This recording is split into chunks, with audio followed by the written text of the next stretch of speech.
a picture of me. I don't know. Let's see. Uh, Yeah, no, I'm curious. I pressed the record button. We're live, bro. We're live. So this week we're gonna evolve and try to do a visual rep, and we don't know how it's gonna look. So all, you know, two of you who watch this, I stay tuned. think we had Um, 7 views once, but I know like two of those are me on accident. I just I set up a bot that views it on loop. Yeah, So we'll get those views up. But yeah, I get up to double digits. today we're talking about Dawn of Everything, which is a book that you found, Connor, and it's kind of like in the Sapiens vein, in terms of like as I was picking it up and starting to read it, like I was anticipating a similar type of experience. Um, Yeah, I was anticipating the exact same thing, but I think it's been, I mean, for me at least, it's been like much different. I'm only through chapter 5 right now. Did you finish it already? no, I stopped because I thought we were just doing through chapter four. Yeah, I yeah. stopped like a month ago. Um, so yeah, it's kind of whatever, but yeah, I'm liking it so far. I I I think the first thing that I kind of thought of when I was reading it, because it's two guys, right? And I think I mentioned this to you. The Um, Davids. yeah, it kind of reminded me of South Park a little bit, like like in terms of just it's just like seems like it's tearing other historians apart, like kind of in a Trey Parker, Matt Stone way, where it would just be Yeah. like it would be like take Pinker. Pinker thought that we're all just equality and la la la, and like Pinker sucks, and then go on to Yeah. it was just like to me it was hilarious, kind of like seeing um uh that kind of take it and like kind of having that critical, almost like um antagonistic tone, which I appreciate because I think it's tempting to always want to like build on top of like existing um, beliefs about history. And I think that's what you look at the title, A New History of Humanity. They're really challenging it and trying to prevent, you know, people from staying within like a safe space of ideas as opposed to kind of challenging the core assumptions. Yeah, I and that would honestly be like what I feel like the whole almost like the core purpose of the book is like take what you thought about indigenous societies and hunter gatherers and like pre-agricultural times that was all just like extremely simplified, and they just kind of start ripping into it from like every angle and show how overly simplified and not only just simplified but just like incorrect it is in a lot of the senses. And that's, he starts off with the comparisons with like the Hobbesian kind of view of how everything started, and also the Rousseau view of how everything started. And they're both kind of equal. They're both like different extremes of like a simplified spectrum. And they're just like they were people just like we were people. They're all like they were equally intelligent, just like in different spheres. Um, we just treat them like they're not like human almost. So it's a cool. I don't know. It's something that I never really thought about or never really thought to think about before, and it kind of really like it's been super interesting and kind of like opened my mind to a lot of that stuff. Totally. I'm giving the audience some views of some key players that you kind of mentioned. Um, so obviously we've got, Rousseau. So it's interesting. I this is on purpose, that I put Rousseau on the left and Hobbes on the right, because they even talk about how a lot of their two viewpoints kind of form the basis for our modern conception of like left and right, whereby a lot of Rousseauian kind of thinkers in the sense of like this kind of like ideal or this like um, you know, he had a very positive view of prehistory, um, and so it kind of um, makes it feel like we want to get back to that equality somehow. While Hobbes, it's like on the more right side, it kind of views the state as necessary, and that without it, it's chaos, right? And so that Hmm. I put my homie down here as well, my guy, my dude, my friend, the one and only. Um, I don't. You want to pronounce his name? I Ken. was about to ask you if you know. I was gonna say Kondiaronk? Kondiaronk? If anyone should know, it should be me because I got the audiobook and he said it probably 50 times. Never really picked it up. But it's yeah, it's I call him Condi. Mahatma Yeah, let's Khan. go with Condi for sure. I call him Mahatma Condi.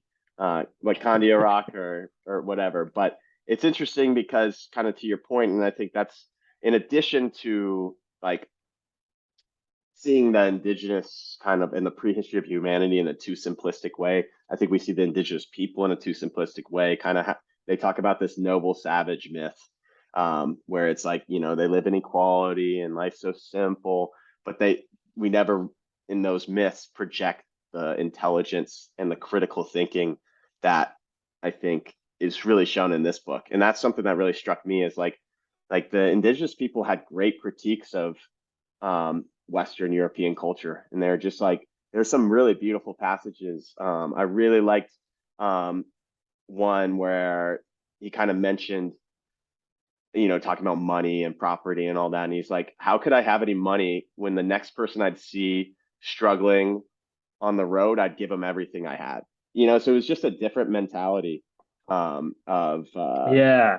like not necessarily like simple but actually like thought out and these are intelligent indigenous people. And yeah, Candy Rock was like he had a lot of great critiques on Western culture. I don't know if any come to mind for you.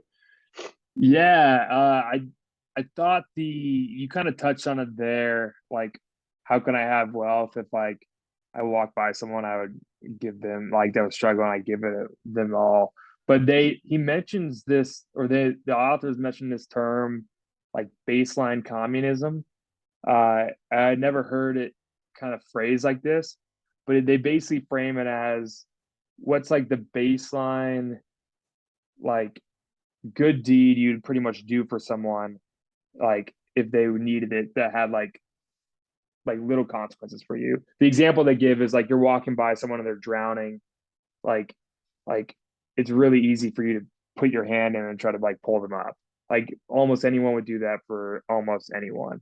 Uh, and then it's like a society can kind of be judged based on how far that extends, and the contrast like the indigenous Americans with like the Europeans, the Frenchmen at the time, and that like this idea of private property and private wealth, and like they want to give food or shelter to someone, and for the indigenous Americans that was like unthought of or unbearable to think about. So um, I thought that was really interesting, and it kind of flips the whole idea of like freedom on its head.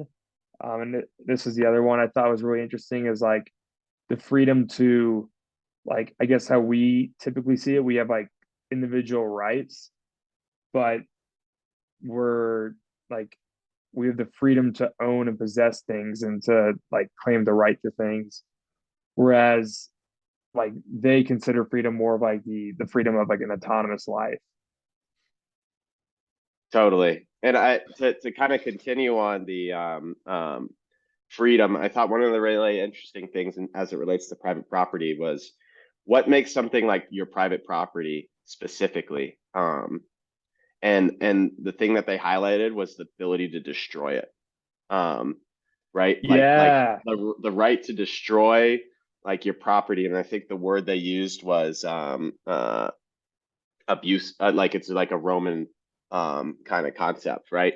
Abusus, right? So, you know, I think it's really interesting because from an indigenous perspective, like that would never even cross.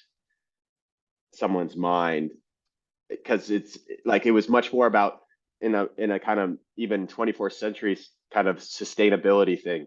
Um, like in terms of like I mentioned here, right? Like they would own a certain species of animals, you know, like there would be the bear clan or the like buffalo clan, and it would be their job to like not only kind of be in charge of maybe um you know, keeping tabs on those creatures, but like protecting them and making sure that they were um alive, you know, like in harmony with nature, right? So Yeah, yeah, and like I the goose. really I really like that section because it is an interesting way of thinking about it. That when like colonists came over, they can it's like that, yeah, that right to destroy, and they considered all the indigenous Americans like not actually owning the land that they occupied because they were like working with it. They're kind of living off of it as opposed to like owning it in a sense. And but like from the other perspective, like you said, it's more of like this kind of give and take of like they're responsible for it, they're taking care of it, they're gaining from it, but they're like keeping it in like a good condition as well. So it's kind of like living, harmoniously with the land. And it went counter to that idea of it's not your true legal property unless you have the ability to like destroy it without anyone's intervention. It just was an interesting flip of the idea of ownership and uh, all of that I just hadn't really thought about before. I just wanted to mention, yeah, another book I was reading, like at the same time of this was Deep Kindness.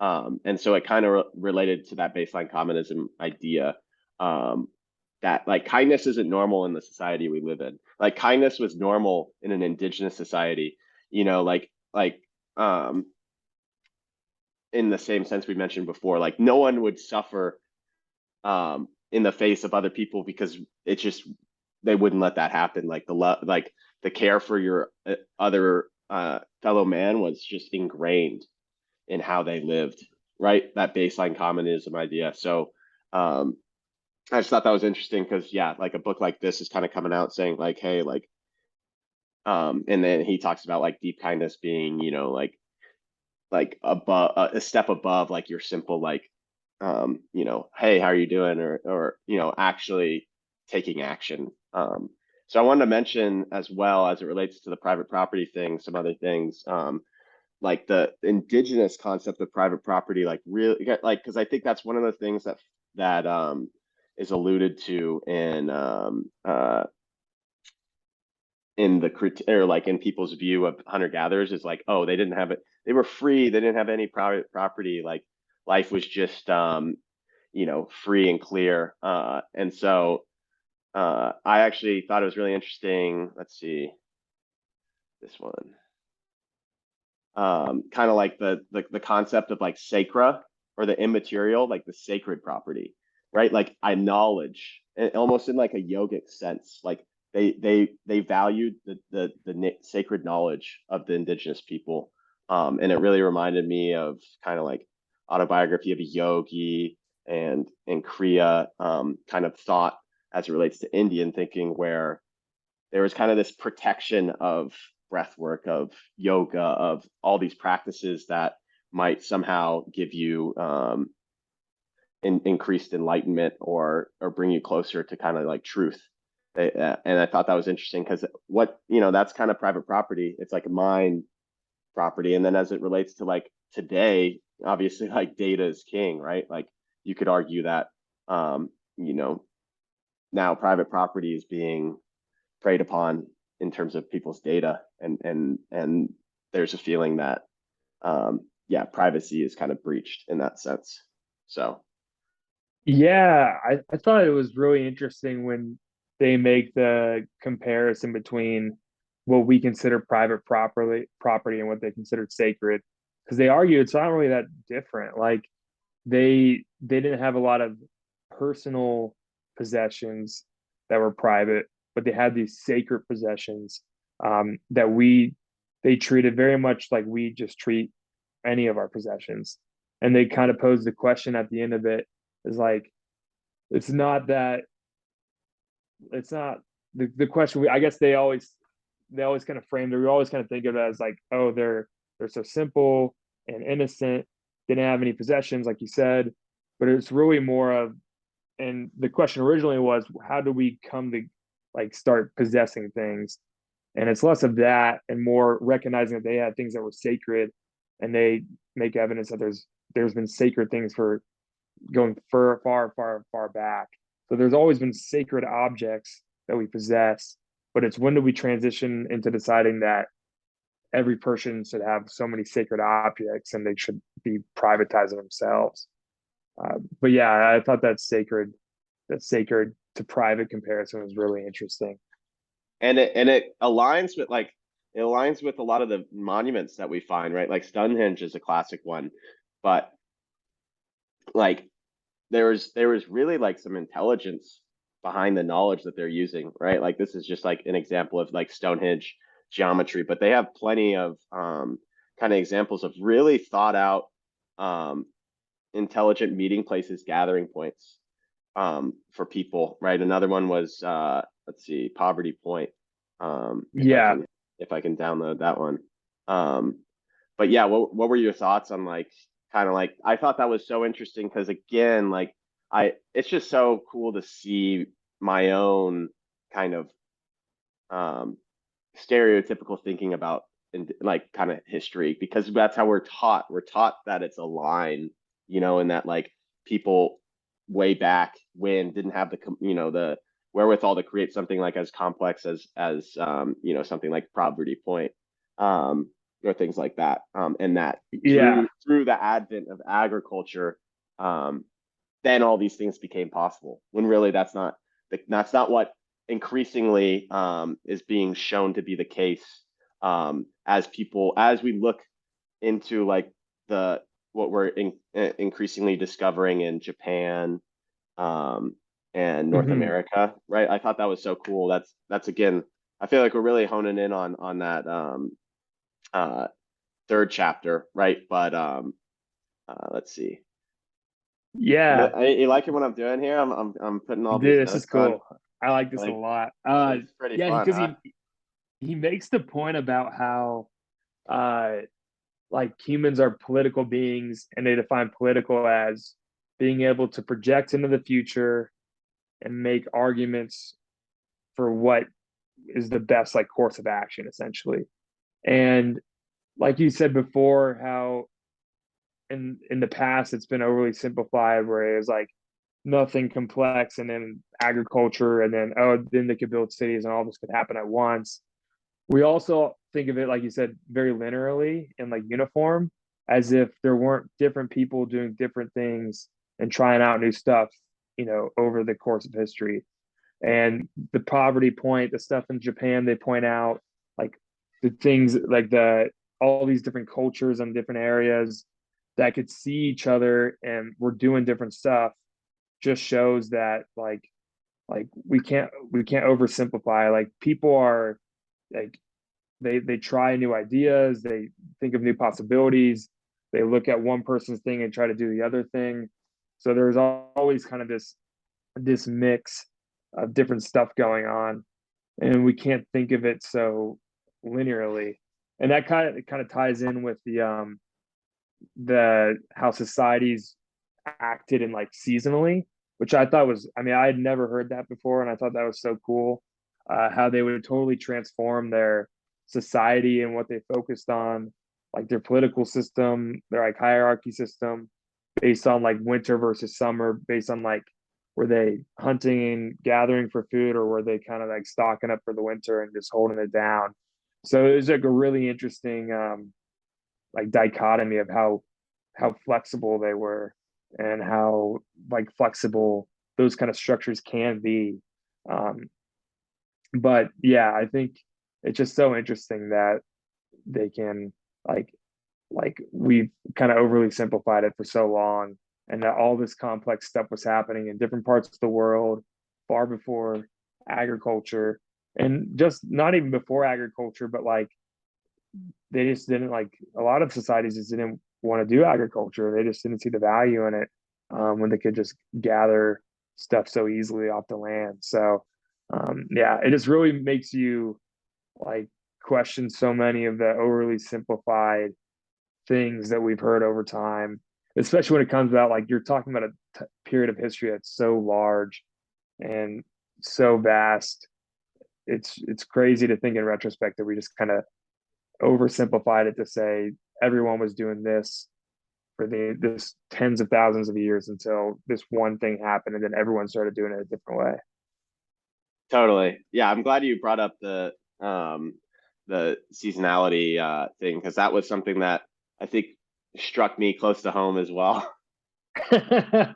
Not as I post this. Baby. These all these things will be explained one at a time. So hold your horses. But yeah, like I think for me, I've been traveling, 6 years, kind of living very seasonally, and feeling that like it feels very natural, right? And most people, a lot of people ask me like, when are you gonna like stop traveling or kind of living like location independent or whatever, right? As I post this, like, I hate the word digital nomad. I don't even like that I posted that, right? But it's so interesting because you could argue that, yeah, like if anything, the way people are living now is different than the way that it seems the evidence is suggesting we live for thousands of years. And so the images I posted here, like basically like if you think of two seasons, right? Like in one season, like the Inuit has in the winter actually, like there's just like a bunch of seals.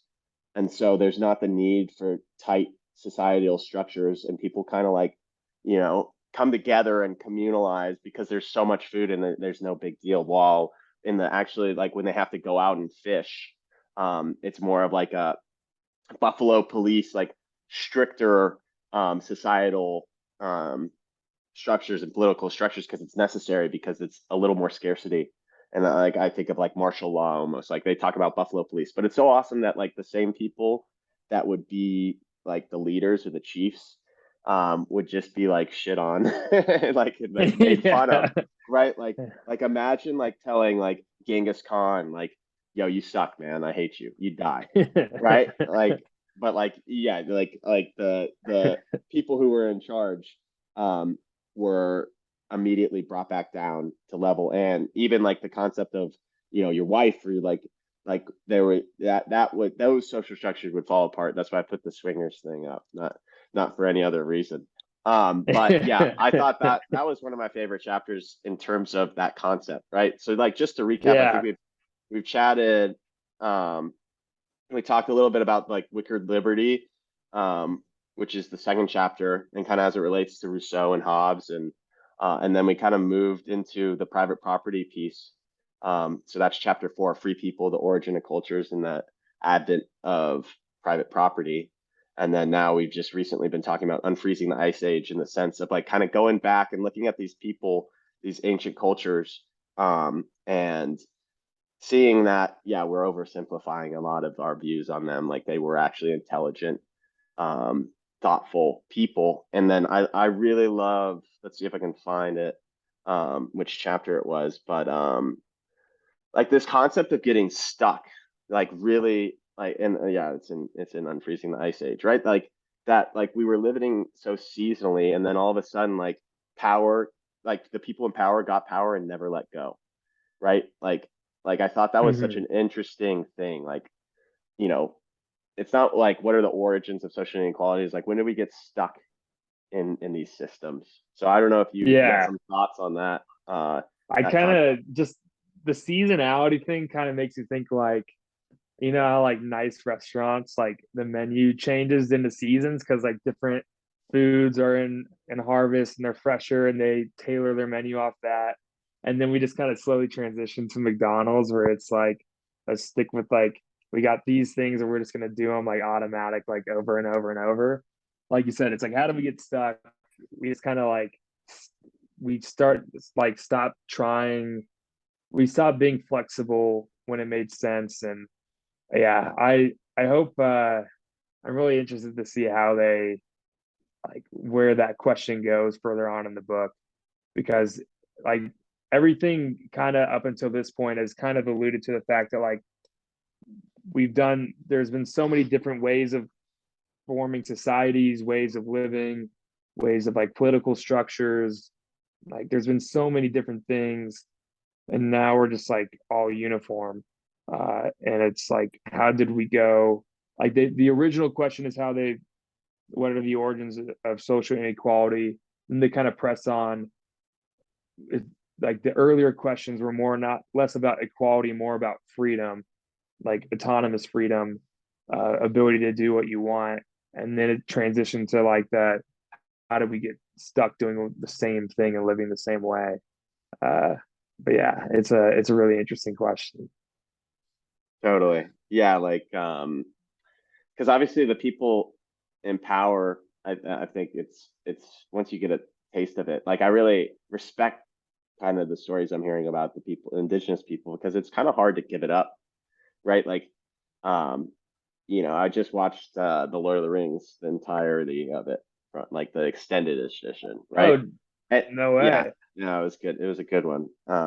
And yeah, like it's just absolute power corrupts absolutely. Like everyone falls victim to the ring, including Frodo at the end. Like I just find Yeah. it really amazing that yeah, these like chiefs were able to just be like, nah. And I think what it boils down to is, yeah, it's the makeup of society and like what society values. And so once like status kind of becomes more and more important within society, whether it be money or property or all that, like things become Hmm. mine. And they talk about the mine concept a lot in this as well. But like once the ego kind of gets involved and like it becomes important that it be mine, and that becomes like the growing kind of thought. Then yeah, it's a slippery slope to where we're at now. Yeah. And I think like one of the things in the first chapter with Condi the Rock Con- Johnson Kanye that the he Rock. tossed out was was like one of his biggest critiques of like the French were like, how could you have a society where you could convert wealth into power over other human beings? It's like because they didn't not have wealth, they just had wealth in forms that were like cool jewelry and kind of things like that. But there was no way of converting that into like possessing rights or like power over a different person or a different group of people. And that's totally flipped in how like the French society that was colonizing them operated. It's totally different from how we operate and now how most societies operate. Um, so it's like, when did that shift to allowing wealth to translate to power become so ingrained and widespread that it's pretty much everywhere now? Um, yeah, I know it's really interesting. Uh, like it kind of like because we've just been conditioned from such a young age to like this is how it's supposed to be. But it is so interesting the concept that they talk about in terms of like the people who lived among the indigenous, how they if they did spend any time amongst them, like they like almost all decided to go live with them, you know, Yeah, like that, like not not that the indigenous would Tarzan style. like it's yeah, almost like Avatar, Oh like yeah, it's probably better. like I forget how Tarzan ends actually, so I shouldn't have said that. But no, it's chill. I forget if But he stays with them or not. But yeah, it's and even in the critique sense, so we're going more to like the chapter one, chapter two commentary, right? But it's like I think, oh, we got 10 minutes. Sick. We're doing great. oh Um, nice. yeah, I'm glad we split this up in um, yeah, I can't imagine the whole book, like talking about the whole Yeah, thing. I think this was really there's smart. so much to talk about. But yeah, like, the Westerners would be like, like some things good, some things bad about indigenous from like an outside critique point of view, while the indigenous would be like, everything y'all do sucks.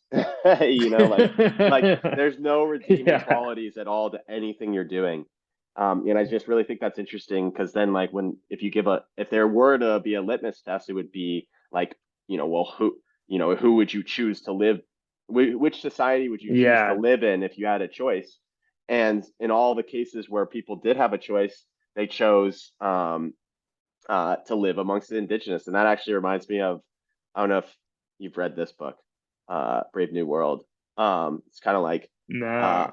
it imagines a world that where basically kind of the Western philosophy of like capitalism and like constant growth just grows into like a quote unquote dystopia utopia.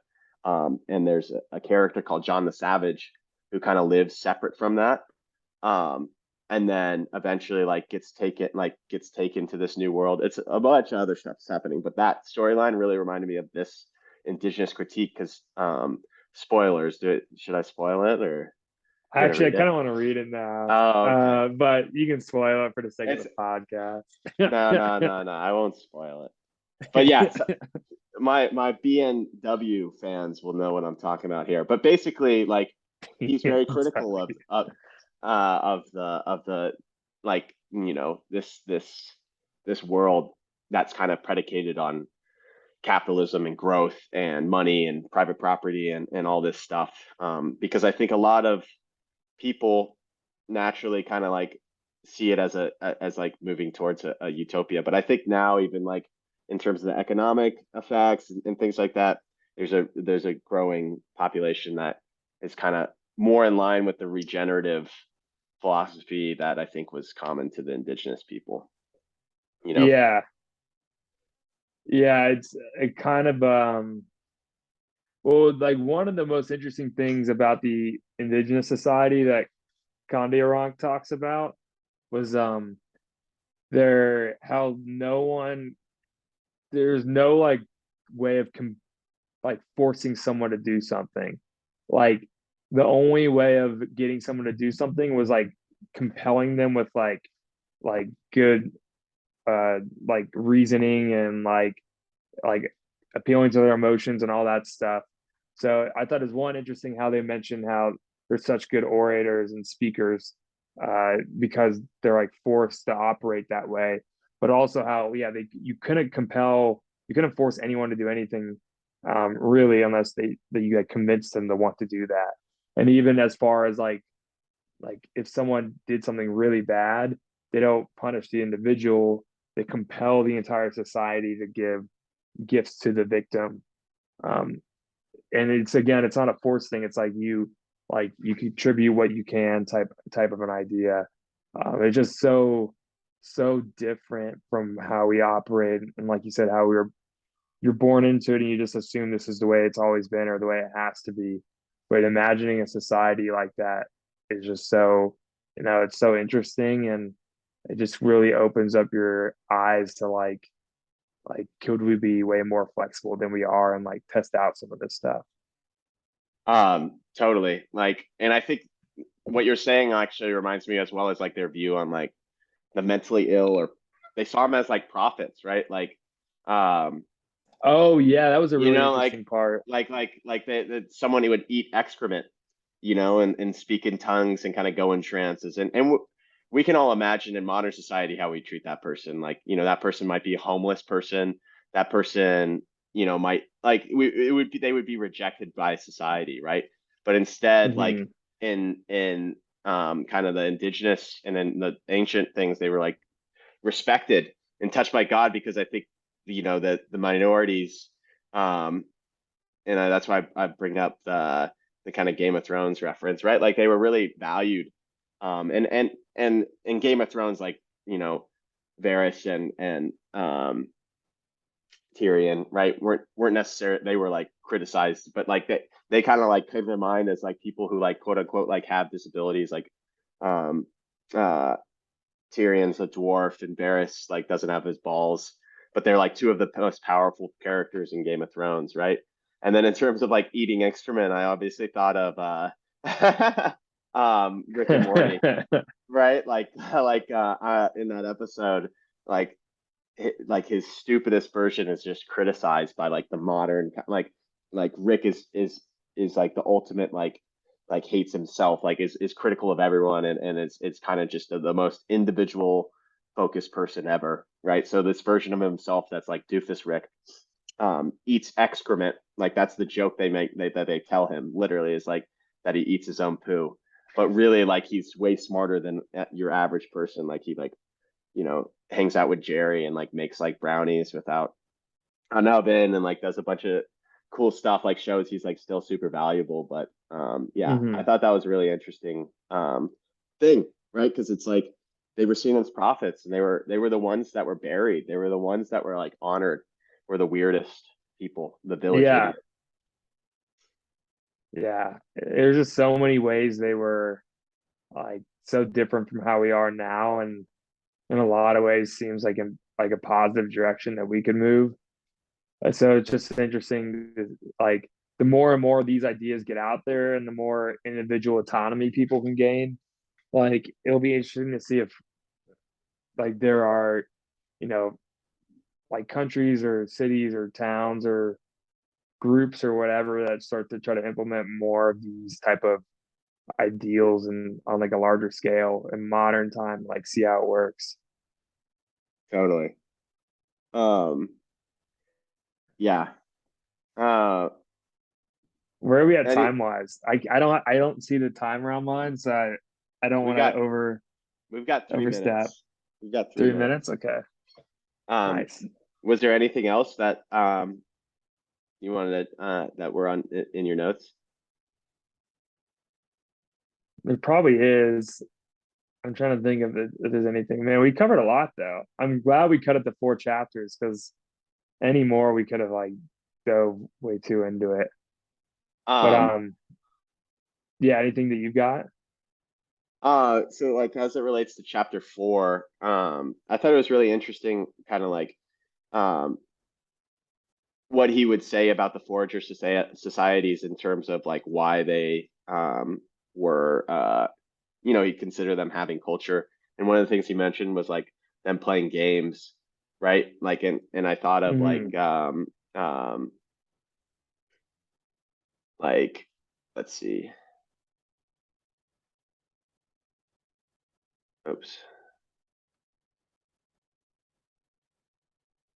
Like the Hasda and the just like this kind of concept of like again, like something that I think is kind of tied to like agricultural like in terms of culture, right? Like not imagining that these foragers could have like games. And like I think even some other examples he gives is like gambling, like women would gamble in the Inuit populations, and basically just like I think again kind of affirming this idea of um like they had fully formed like it wasn't just all simple like kind Yeah. of living, And uh I love the idea of how I'll try to sneak this in really quick. How he mentions how humans back then traveled way further distances than we did.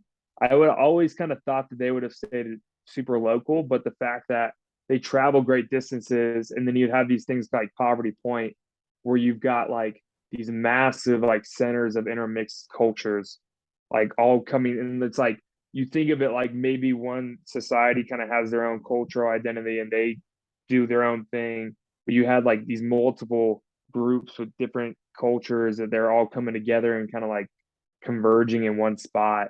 It's such a cool kind of like melting pot idea from way back when. I just thought that was a super, like it's just like you said, how they could have these complex traditions and cultures and things like that without stable, settled year-round societies is